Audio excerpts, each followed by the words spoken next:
My wooden fences have been up a long time. Many of them were built in 1981, so I have a lot of problems with 10 acres worth of wooden fencing.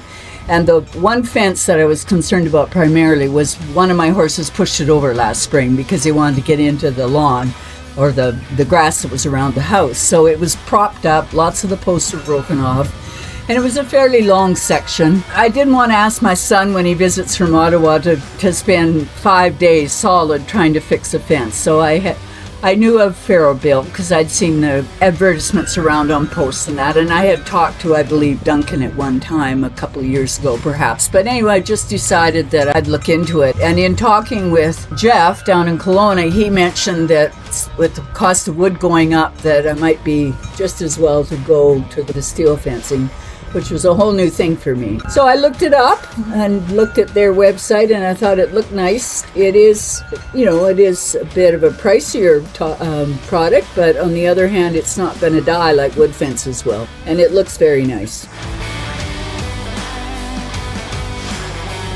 The fellows that were here were very accommodating. They helped me out with a few things that weren't even related to the fence, but just in terms of tidying up a couple things around the property, and they were very good. It was frustrating for them at times waiting for deliveries and that. And there was a mix-up which wasn't the company's fault. It was related to a delivery of the fencing a day earlier, and there was no way I was unloading 1,000 pounds of steel, and neither was the truck driver. But Cassidy phoned me that evening to introduce himself and say he would be there the next day. So it was a little bit of short notice. I might have appreciated, but I realized that things have to be done when supplies come in.